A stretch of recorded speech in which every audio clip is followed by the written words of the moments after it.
शक्तिधरस्वधाम्ना अन्यांश्च हस्तचरणश्रवणत्वगादीन् प्राणान्नमो भगवते पुरुषाय तुभ्यम्।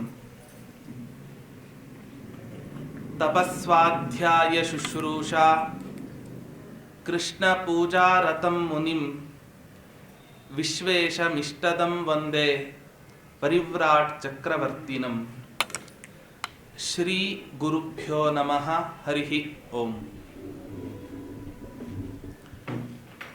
ಮಧ್ವನವಮಿಯ ನಿಮಿತ್ತವಾಗಿ ಆಚಾರ್ಯ ಮಧ್ವರ ಚಿಂತನೆಯನ್ನ ಅನೇಕ ಕ್ರಮದಲ್ಲಿ ಪ್ರತಿನಿತ್ಯ ಒಬ್ಬೊಬ್ಬ ವಿದ್ವಾಂಸರ ಮೂಲಕ ಆಚಾರ್ಯರ ಚಿಂತನೆ, ಆಚಾರ್ಯರ ಸಂದೇಶಗಳ ಚಿಂತನೆ, ಹೀಗೆ ಈ ಮಧ್ವ ನವರಾತ್ರೋತ್ಸವ ಪ್ರಯುಕ್ತವಾಗಿ ಈ ಚಿಂತನೆಗಳು ನಡೀತಾ ಇದ್ದಾವೆ. ಇವತ್ತಿನ ದಿನ ಮಧ್ವಾಚಾರ್ಯರು ಸಂದರ್ಶಿಸಿದ ಕ್ಷೇತ್ರಗಳ ಪರಿಚಯ ಅನ್ನೋ ವಿಷಯದ ಬಗ್ಗೆ ನಾರಾಯಣ ಪಂಡಿತಾಚಾರ್ಯರು ಮಧ್ವ ವಿಜಯದಲ್ಲಿ ಏನು ನಮಗೆ ತಿಳಿಸಿಕೊಟ್ಟಿದ್ದಾರೆ ಅದಕ್ಕನುಸಾರವಾಗಿ ನಾವು ಸ್ವಲ್ಪ ಹೊತ್ತು ಚಿಂತನೆಯನ್ನ ಮಾಡೋಣ. ಮಧ್ವಾಚಾರ್ಯರು ಸಂದರ್ಶಿಸಿದ ತೀರ್ಥಕ್ಷೇತ್ರಗಳು ಅಂತ ಹೇಳಿದ್ರೆ ಅವ್ರು ಹುಟ್ಟುತ್ತಾನೆ ಸಂಚಾರ ಮಾಡ್ತಾನೆ ಬಂದವರು ಅವರೆಲ್ಲರೂ ಕೂಡ ಮಧ್ವಾಚಾರ್ಯರು. ಕೆಲವರ ಅವತಾರದ ಹಿನ್ನೆಲೆ ಅಥವಾ ವೈಶಿಷ್ಟ್ಯವನ್ನ ನಾವು ನೋಡ್ತಾ ಹೋದ್ರೆ ಗಾಳಿ ಯಾವತ್ತೂ ಕೂಡ ಒಂದು ಕ್ಷಣ ನಿಲ್ಲತ್ತೆ ಅಂತ ಯಾರಾದ್ರೂ ಹೇಳ್ತಾರೆ. ಆ ವಾಯುದೇವರ ಅವತಾರ ಭೂತರಾದ ಮಧ್ವರು ಕೂಡ ಗಾಳಿಯಂತೆ ಒಂದು ಕಡೆ ಒಂದು ಕ್ಷಣ ನಿಂತವರಲ್ಲ. ಹಾಗಾಗಿ ತಮ್ಮ ಜೀವಿತಾವಧಿಯಲ್ಲಿ ಅದೆಷ್ಟು ತೀರ್ಥಕ್ಷೇತ್ರಗಳ ಸಂದರ್ಶನವನ್ನ ಅವರು ಮಾಡಿದ್ದಾರೆ ಅನ್ನೋದನ್ನ ನಾವು ಆಲೋಚನೆ ಮಾಡಬೇಕು. ಬರ್ತಾನೆ ಮಧ್ಯಗೇಹ ಭಟ್ಟರ ಮಡದಿಯ ಆ ಗರ್ಭಾಂಬುಧಿಯಲ್ಲಿ ಪ್ರವೇಶ ಮಾಡಬೇಕಾದ್ರೇನೆ ಅನಂತೇಶ್ವರನ ದರ್ಶನ ಮಾಡಿಕೊಂಡು ಬಂದವರು ಅವರು ಆಚಾರ್ಯ ಮಧ್ವರು. ವೈಕುಂಠ ಲೋಕದಲ್ಲಿ ಇದ್ದಾಗ ಭಗವಂತನ ದರ್ಶನ ಮಾಡ್ತಾ ಇದ್ದವರು ಭೂಲೋಕಕ್ಕೆ ಆಗಮಿಸಿದಾಗ ಈ ಅನೇಕ ಯುಗದ ಸನ್ನಿಧಾನ ಇರತಕ್ಕಂತಹ ಅನಂತೇಶ್ವರನ ದರ್ಶನವನ್ನ ಮಾಡಿ ಆ ಮಧ್ಯಗೇಹರ ಮಡದಿಯ ಗರ್ಭಾಂಬುಧಿಯನ್ನ ಪ್ರವೇಶ ಮಾಡಿದಂತಹ ಮಹನೀಯರು ಮಧ್ವಾಚಾರ್ಯ.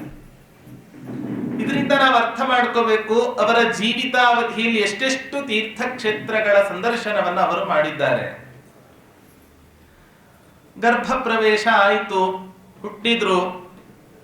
ಮಧ್ಯಗೇಹ ಭಟ್ಟ ದಂಪತಿಗಳು ದೇವರ ಹತ್ರ ಒಂದು ಕೋರಿಕೆಯನ್ನು, ಹರಕೆಯನ್ನ ಸಲ್ಲಿಸಿದ್ರು. ಮಗು ಹುಟ್ಟಿದರೆ ನಿನ್ನ ಮುಂದೆ ಬಂದು ಅರ್ಪಣೆ ಮಾಡ್ತೇವೆ ಅಂತ. ಯಾಕೆ ಹಿಂದೆ ಅನೇಕ ಸಂತಾನಗಳನ್ನ ಪಡ್ಕೊಂಡಾಗ ಎಲ್ಲಾ ಸಂತಾನವೂ ಕೂಡ ಹೋಗಿತ್ತವ್ರಿಗೆ ಪಾಪ. ಪ್ರಾಯ ಆ ದಂಪತಿಗಳು ವ್ರತಗಳ ಆಚರಣೆಯನ್ನ ಮಾಡಿ ಹೆಂಗಾಗಿದ್ರು. ನಾರಾಯಣ ಪಂಡಿತಾಚಾರ್ಯ ಒಂದು ಮಾತು ಹೇಳ್ತಾರೆ, ನಾಥಸ್ಯ ಭೂರಿ ಕರುಣಾ ಸುಧಯಾಭಿಷಿಕ್ತೌ ಶ್ರೀ ಶ್ರೀಧರ ಪ್ರತತಿ ಶಾರ ಶರೀರ ಎಷ್ಟಿ. ಒಂದು ಬಿದಿರಿನ ಕೋಲನ್ನು ನೀವು ನೋಡಿರ್ತೀರಿ. ಈ ಬಿದಿರಿನ ಕೋಲ್ ಎಷ್ಟು ತೆಳ್ಳಿಗಿರುತ್ತೋ ಅಷ್ಟು ತೆಳ್ಳಿಗೆ ಆ ಇಬ್ಬರು ದಂಪತಿಗಳ ದೇಹ ಆಗಿತ್ತಂತೆ. ಅದೆಷ್ಟೋ ವ್ರತಗಳನ್ನ ಆಚರಣೆ ಮಾಡಿದ್ರು ಆಲೋಚನೆ. ನಾವೆಲ್ಲ ಬದುಕಿದ್ದಾಗ ಒಂದ್ಸಲ ವಿಷ್ಣು ಪಂಚಕ ವ್ರತ ಮಾಡಿದ್ರೆ ಬದುಕಿರೋ ಅಷ್ಟೂ ವರ್ಷ ವಿಷ್ಣು ಪಂಚಕ ವ್ರತವನ್ನು ಮಾಡಿರೋ ತರ ನಾವೆಲ್ಲ ಫೋಸ್ ಅನ್ನು ಕೊಡ್ತಿರ್ತೇವೆ, ನಮ್ಮನ್ನು ನಾವು ಬಿಂಬಿಸಿಕೊಳ್ತಾ ಇರ್ತೇವೆ. ಆದರೆ ಈ ದಂಪತಿಗಳ ಜೀವನವೇ ವ್ರತ. ಕೃಷ್ಣ ಪರಮಾತ್ಮ ತನ್ನ ಗೀತೆಯಲ್ಲಿ ಹೇಳಿದಂತೆ ಜೀವನವೇ ಒಂದು ದೊಡ್ಡ ಯಜ್ಞ. ಜೀವನದಲ್ಲಿ ಯಜ್ಞ ಅಲ್ಲ, ಯಾವತ್ಯಾವತ್ತೋ ಮಾಡಿದರೆ ಜೀವನದಲ್ಲಿ ಯಜ್ಞ, ಕೃಷ್ಣ ಹೇಳ್ತಾನೆ, ಜೀವನದಲ್ಲಿ ಯಜ್ಞ ಮಾಡಬೇಡ, ನಿನ್ನ ಜೀವನವನ್ನೇ ಯಜ್ಞವನ್ನಾಗಿ ಮಾಡ್ಕೊ. ಪ್ರಾಯ ಮಧ್ವಾಚಾರ್ಯರ ತಂದೆ ತಾಯಿಗಳಾದ ಈ ಮಧ್ಯಗೇಹ ಭಟ್ಟ ದಂಪತಿಗಳ ಜೀವನವೇ ಒಂದು ದೊಡ್ಡ ಯಜ್ಞದ ರೂಪದಲ್ಲಿ ಇತ್ತು. ಹಾಗಾಗಿಯೇ ಅಂಥ ಒಂದು ಸುಪುತ್ರ ಹುಟ್ಲಿಕ್ಕೆ ಸಾಧ್ಯ ಆಯ್ತು. ಸುಮ್ನೆ ಒಳ್ಳೆ ಸಂತಾನ ಬೇಕು ಅಂತ ನಮಗ್ ಸಿಗತ್ತ? ಹಂಗೆಲ್ಲ ದೇವರು ಒಲಿಯಲ್ಲ. ವ್ಯಾಸತೀರ್ಥರು ಹುಟ್ಟಿದ್ರು ತಂದೆ ತಾಯಿಯಲ್ಲಿ. ಯಾವಾಗ ಹುಟ್ಟಿದ್ರು? ಇನ್ನೇನು ಮಕ್ಕಳೇ ಆಗೋದಿಲ್ಲ ಅನ್ನೋ ವಯಸ್ಸಾದಾಗ ವ್ಯಾಸತೀರ್ಥರು ಹುಟ್ಟುತ್ತಾರೆ. ಒಂದು ಆಶ್ಚರ್ಯ ಸಂಗತಿ ಏನು ಅಂದ್ರೆ, ವಸುದೇವ ದೇವಕಿಯರಲ್ಲಿ ಕೃಷ್ಣ ಪರಮಾತ್ಮ ಭಗವಂತ ಕೃಷ್ಣನ ಅವತಾರ ಮಾಡ್ತಾನೆ. ವಸುದೇವ ದೇವಕಿಯರು ಎಷ್ಟು ವರ್ಷ ತಪಸ್ಸು ಮಾಡಿದ್ರು? ಮಧ್ಯಗೇಹ ಭಟ್ಟ ದಂಪತಿಗಳು 12 ವರ್ಷ ಅನಂತೇಶ್ವರನ ಸೇವೆ ಮಾಡಿದ್ರು ಅಂತ ನಾವು ಕೇಳಿದ್ವಿ. ಪೂರ್ವೇಪಿ ಕರ್ದಮ ಪರಾಶರ ಪಾಂಡು ಮುಖ್ಯಾ ಯತ್ ಸೇವಯ ಗುಣಗಣಾಢ್ಯಮಪತ್ಯ ಮಾಪು.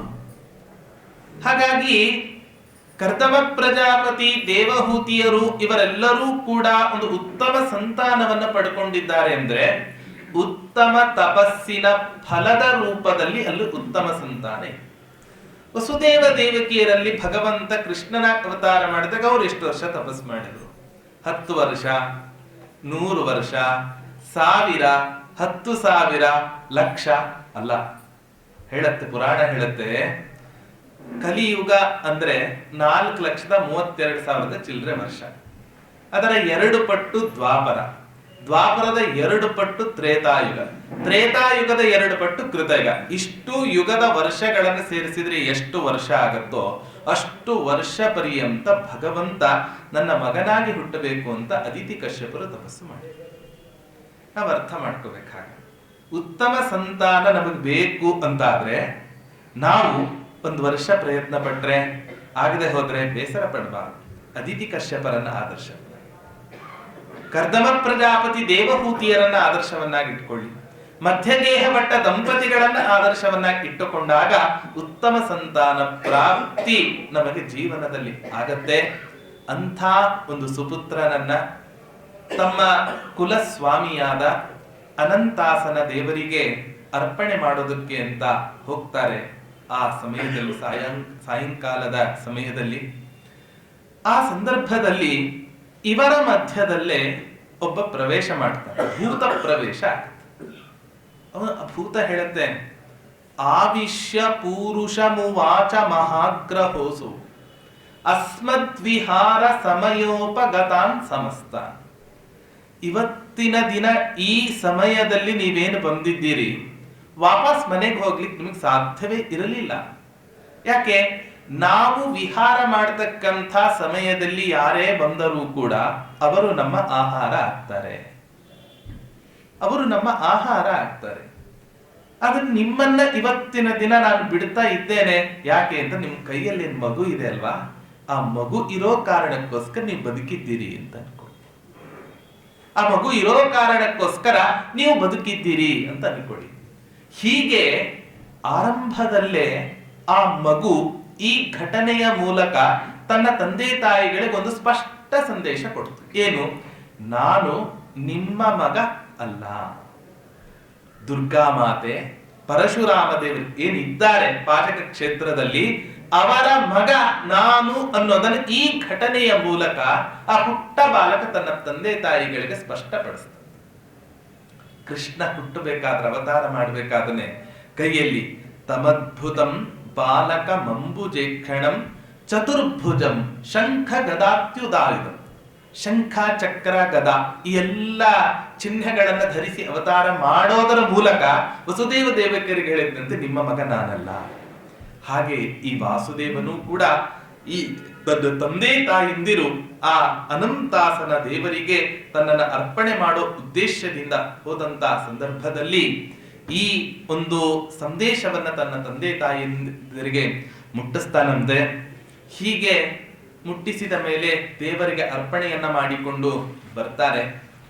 ಇನ್ನು 3ನೇ ಸರ್ಗದಲ್ಲಿ ಮಧ್ವಾಚಾರ್ಯರು ಸಂಚಾರ ಮಾಡಿದ ಆಚಾರ್ಯರು ಒಂದೊಂದು ಸರ್ಗದಲ್ಲಿ ಮುಖ್ಯವಾಗಿ ಎಲ್ಲೆಲ್ಲಿ ಸಂಚಾರ ಮಾಡಿದ್ದಾರೆ ಅನ್ನೋದನ್ನ ಸೀಮಿತ ಅವಧಿಯಲ್ಲಿ ನಾವು ಚಿಂತನೆ ಮಾಡೋದು ಅಂತಾದ್ರೆ, 3ನೇ ಸರ್ಗದಲ್ಲಿ ಒಂದು ಸಲ ಸಂಬಂಧಿಕರ ಮನೆಯಲ್ಲಿ ಉತ್ಸವ ಇರುತ್ತಂತೆ. ಉತ್ಸವ ಇದ್ದಾಗ ಅಪ್ಪ ಅಮ್ಮ ಮಗುವನ್ನು ಕೂಡ ಕರ್ಕೊಂಡು ಹೋಗ್ತಾರೆ. ಈ ಅಪ್ಪ ಅಮ್ಮ ಸಂಬಂಧಿಕರು ಸಿಕ್ಕರೆ ಸಾಕು, ಮಕ್ಕಳನ್ನು ಮರೆತೇ ಬಿಡ್ತಾರ ಅನ್ನೊಂದು ಸಂದರ್ಭ. ಯಾಕಂದ್ರೆ ಮಗು ಯಾವಾಗ್ಲೂ ಇರತ್ತೆ, ಸಂಬಂಧಿಕರು ಯಾವಾಗ್ಲೂ ಇರಲ್ಲ, ಹಾಳು ಹರಟೆ ನಮಗೆ ಸಿಗಲ್ಲ. ಹಾಗಾಗಿ ಮಗುವನ್ನು ಮರೆತು ಬಿಟ್ರು.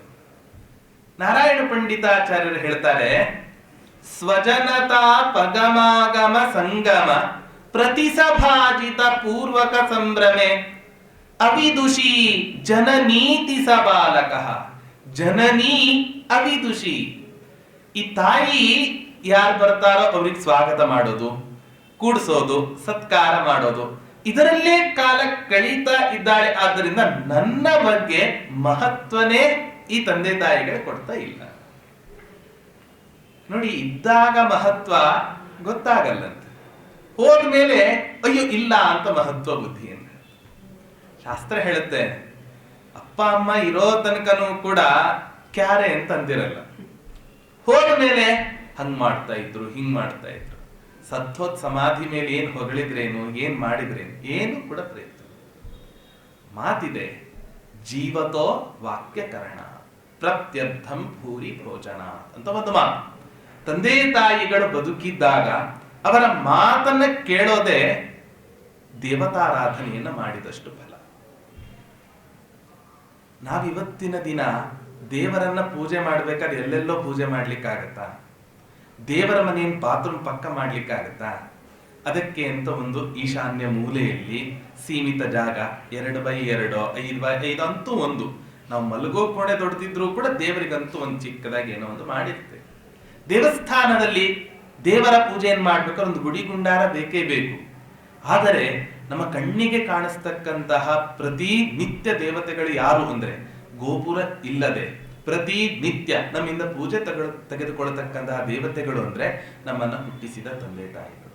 ಹಾಗಾಗಿ ಜೀವತೋ ವಾಕ್ಯಕರಣ. ಇದ್ದಾಗ ಮಹತ್ವ ಗೊತ್ತಾಗಲ್ಲ. ವಾಸುದೇವ ಆಲೋಚನೆ ಮಾಡ್ತಾನೆ, ನಾನು ಇದ್ರೆ ನಮ್ಮಮ್ಮ ನನ್ನನ್ನು ಕ್ಯಾರೆ ಅನ್ನಲ್ಲ, ಅದಕ್ಕೋಸ್ಕರ ನನ್ನ ಮಹತ್ವ ಏನು ಅನ್ನೋದನ್ನ ಗೊತ್ತು ಮಾಡಿಸ್ಬೇಕು ಅಂತ ಹೇಳಿ ವಾಸುದೇವ ತನ್ನ ಪಾಡಿಗೆ ತಾನು ಹೊರಟು ಬಿಡ್ತಾನೆ. ದಾರಿಯಲ್ಲಿ ಕೇಳ್ತಾರಂತೆ, ಪುಟ್ಟ ಬಾಲಕ ಎಲ್ಲೋ ಹೋಗ್ತಿದ್ಯಾ ಅಂತ ಕೇಳಿದ್ರೆ, ಮಾತಾಡಿದ್ರೆ ಕಷ್ಟ ಅಲ್ವಾ? ಕೆಲವೊಂದು ಸಂದರ್ಭ ಇರುತ್ತೆ, ಜಾಣ ಕಿವುಡು, ಜಾಣ ಕುರುಡುತನ, ಅವಾಗವಾಗ ಇವೆಲ್ಲ ಕೆಲಸ ಮಾಡ್ತಾ ಇರ್ತವೆ. ಎಲ್ಲೆಲ್ಲಿ ಈ ಜಾಣ ಕಿವುಡುತನ, ಜಾಣ ಕುರುಡುತನ ಪ್ರದರ್ಶನ ಮಾಡ್ಬೇಕು, ಅಲ್ಲಲ್ಲಿ ಅದನ್ನೇ ಕೆಲಸ ಮಾಡುತ್ತೆ. ಈ ಬಾಲಕ ನಾನು ಮಾತಾಡಿದ್ರೆ ಮತ್ತೆ ನಮ್ಮ ಅಪ್ಪ ಅಮ್ಮನ ಹತ್ರ ಕರ್ಕೊಂಡು ಹೋಗ್ತಾರೋ ಅನ್ನೋದಕ್ಕೆ ಬರೀ ಮುಗುಳ್ನಗೆ ಬೀರಿ ಮುಂದೆ ಹೋಗ್ತಾ ಇದ್ದ. ಎಲ್ಲಿಗೆ ಹೋದ? ಕೊಡವೂರು ದೇವಸ್ಥಾನಕ್ಕೆ ಹೋದ. ಮೊನ್ನೆ ಅಷ್ಟೇ ಆ ಕೊಡವೂರು ಶಂಕರನಾರಾಯಣ ದೇವಸ್ಥಾನದಲ್ಲಿ ರಾಶಿ ಪೂಜೆ, ಅನೇಕ ವಿಧವಾಗಿರ್ತಕ್ಕಂತಹ ದೇವತಾ ಅರ್ಚನೆ, ದೇವತಾ ಆರಾಧನೆಗಳೆಲ್ಲವೂ ಕೂಡ ಅಲ್ಲಿ ನಡೆದಿದ್ದನ್ನ ನಾವು ನೋಡಿದ್ದೇವೆ. ಅಂಥ ಕೊಡವೂರು ನಾರಾಯಣನ, ಆ ಶಂಕರ ನಾರಾಯಣನ ದೇವಸ್ಥಾನಕ್ಕೆ ಹೋಗ್ತಾರೆ. ಅಲ್ಲಿಂದ ತಾಳೆ ಕುಡೆ, ಉದಾಹರಣೆಗೆ ಅದಕ್ಕೆ ಈಗ ಕನ್ನಡದಲ್ಲಿ ಬನ್ನಂಜೆ ಅಂತ ಕರೀತಾರೆ. ಬನ್ನಂಜೆ, ಆ ಬನ್ನಂಜೆ ಗ್ರಾಮದಲ್ಲಿ, ಅಲ್ಲಿಂದ ತಾಳೆ, ಆ ಕೊಡವೂರು ಶಂಕರ ನಾರಾಯಣ ದೇವಸ್ಥಾನದಿಂದ ತಾಳೆಕೊಡೆ ಗ್ರಾಮಕ್ಕೆ ಬಂದು ಅಲ್ಲಿರ್ತಕ್ಕಂಥ ಪರಮಾತ್ಮನಿಗೆ ನಮಸ್ಕಾರ ಮಾಡಿದೆ. ಅಲ್ಲಿಂದ ನೇರವಾಗಿ ಚಂದ್ರಮೌಳೀಶ್ವರನ ಸನ್ನಿಧಾನಕ್ಕೆ, ಉಡುಪಿ ಕ್ಷೇತ್ರದಲ್ಲಿ ಇರತಕ್ಕಂಥ ಚಂದ್ರಮೌಳೀಶ್ವರನ ಸನ್ನಿಧಾನಕ್ಕೆ ಬಂದು ನಮಸ್ಕಾರ ಮಾಡ್ತಾ ನಿಂತಿರ್ತಾನೆ. ಆಲೋಚನೆ ಮಾಡಿ, ಕೂಸಿಗೆ ಎಷ್ಟು ವಯಸ್ಸಿರ್ಬೋದು? 3 ಅಥವಾ 4. 3-4 ವಯಸ್ಸಿದ್ದಾಗ ನಮ್ಮ ಮಗು ಗೇಟ್ ದಾಟ್ ಹೊರಗೋಯ್ತು ಅಂದ್ರೆ ಕಪಾಳಕ್ಕೆ ಬಾರಿಸಿರುತ್ತೆ, ಇನ್ನೊಂದ್ಸಲ ಹೋಗ್ಬಾರದು. ಪ್ರಾಯ ಆ ಸಂಬಂಧಿಕರ ಮನೆಯಿಂದ ಕೊಡವೂರು ಶಂಕರನಾರಾಯಣ ದೇವಸ್ಥಾನ ಒಂದು 8-10 ಕಿಲೋಮೀಟರ್, ಅಲ್ಲಿಂದ ಬನ್ನಂಜೆ ದೇವಸ್ಥಾನ 8-10 ಕಿಲೋಮೀಟರ್, ಅಲ್ಲಿಂದ ಮತ್ತೆ ಪುನಃ ಉಡುಪಿಯ ಚಂದ್ರಮೌಳೀಶ್ವರ ದೇವಸ್ಥಾನ ಒಂದು 5-6 ಕಿಲೋಮೀಟರ್ ಅಂತ ಅನ್ಕೊಳ್ಳಿ. ಒಂದು ಪುಟ್ಟ ಬಾಲಕ ಇಷ್ಟು ದೂರದ ಪ್ರಯಾಣವನ್ನ ಏಕಾಕಿಯಾಗಿ ನಡೆಸಿದ್ದಾನೆ ಅಂತ ಹೇಳಿದ್ರೆ ಈ ಹುಡುಗ ಸಾಮಾನ್ಯ ಹುಡುಗನೇ? ಸಾಧ್ಯವೇ ಇಲ್ಲ. ನಮ್ಮ ನಿಮ್ಮ ಮಕ್ಕಳು ವಯಸ್ಸಾದ ಮೇಲೂ ಕೂಡ ಇವತ್ತಿನ ದಿನ ಅಪ್ಪ ಅಮ್ಮನ್ನೇ ಕರ್ಕೊಂಡು ಹೋಗ್ತಾರೆ. ಮೊನ್ನೆ ಈ ಡಾಕ್ಟರ್ಗಳ ಒಂದು ವೆಬಿನಾರ್ ನಡಿಬೇಕಾದ್ರೆ ಆ ಜಯದೇವ ಹೃದ್ರೋಗ ಆಸ್ಪತ್ರೆಯ ನಿರ್ದೇಶಕರಾದ ಮಂಜುನಾಥ ಡಾಕ್ಟರ್ ಅವರೊಂದನ್ನ ಉಲ್ಲೇಖ ಮಾಡ್ತಾರೆ. ಹಿಂದಿನ ಕಾಲದಲ್ಲಿ ಆಸ್ಪತ್ರೆಗೆ ಮಕ್ಕಳು ತಂದೆ ತಾಯಂದ್ರನ್ನು ಕರ್ಕೊಂಡು ಬರ್ತಾ ಇದ್ರಂತೆ. ಮಕ್ಕಳು ವೃದ್ಧರಾದ ತಂದೆ ತಾಯಂದ್ರನ್ನು ಕರ್ಕೊಂಡು ಬರ್ತಾ ಇದ್ರು. ಕಾಲ ವ್ಯತ್ಯಾಸ ಆಗಿದೆ ಅಂತ. ಅಪ್ಪ ಅಮ್ಮಂದ್ರು ತಮ್ಮ ಮಕ್ಕಳನ್ನ ಆಸ್ಪತ್ರೆಗೆ ಕರ್ಕೊಂಡು ಬರೋ ಕಾಲ ಇವತ್ತಿನ ದಿನ ಉಂಟಾಗಿದೆ. ಇಂಥ ಕಾಲದಲ್ಲಿ ನಾವು ಇದ್ದಾಗ ನಾವು ನಮ್ಮ ಮಕ್ಕಳನ್ನ ಗೇಟಾದ್ರೂ ದಾಟಿಸ್ಲಿಕ್ಕೆ ಬಿಡ್ತೇವ ನಾವು? ಹಾಗಾಗಿ ಈ ಪುಟ್ಟ ಬಾಲಕ ಈ 3 ದೇವಸ್ಥಾನಗಳ ಸಂದರ್ಶನವನ್ನ ಮಾಡಿ ಚಂದ್ರಮೌಳೀಶ್ವರನಲ್ಲಿ ರುದ್ರಾಂತರ್ಗತನಾದ ಲಕ್ಷ್ಮೀ ನರಸಿಂಹದೇವರ ಪ್ರಾರ್ಥನೆಯನ್ನ ಮಾಡ್ತಾ ನಿಂತಿದ್ದಾನಂತ. ಎಲ್ಲಾ ಜನ ಖಾಲಿ ಆದ್ರು, ಸಂಬಂಧಿಕರು ಖಾಲಿ ಆದ್ರು. ನಮ್ಮವರು ಅಂತ ಯಾವಾಗ ನೆನಪಾಗ್ತಾರೆ ಎಲ್ರು ಹೋದ್ಮೇಲೆನೆ, ಅಲ್ಲಿ ತನಕ ಗೊತ್ತೇ ಆಗಲ್ಲ. ಹಾಗೆ ಆ ದಂಪತಿಗಳಿಗೆ ನಮ್ಮ ಮಗ ಎಲ್ಲಿ ಕಾಣಿಸ್ತಾ ಇಲ್ಲ. ಅವಾಗ ಕೇಳ್ತಾರೆ, ಯಾರಾದ್ರೂ ನೋಡಿದ್ರಾ ಅಂತ ಕೇಳಿದಾಗ ಯಾರೋ ಒಬ್ಬ ಹೇಳ್ತಾನಂತ, ಬೆಳಿಗ್ಗೆ ಕೂಸಿ ಹೀಗೆ ಹೋಗ್ತಾ ಇದ್ದು ಎಲ್ಲಿ ಅಂತ ಕೇಳಿದಾಗ ಮುಗುಳ್ನಗ್ತಷ್ಟೇ ಹೊರತು ಉತ್ತರ ಕೊಡ್ಲಿಲ್ಲ. ಹೋಗ್ತಾರೆ ಎಲ್ಲಾ ಕಡೆ ಹುಡುಕ್ತಾರೆ.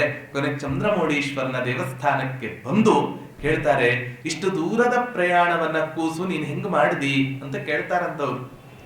ಆಗ ಮಗು ಹೇಳತ್ತೆ, ಮನೆಯಿಂದ ಕೊಡವೂರು ಶಂಕರನಾರಾಯಣ ದೇವಸ್ಥಾನಕ್ಕೆ ನಾನು ಬಂದೆ.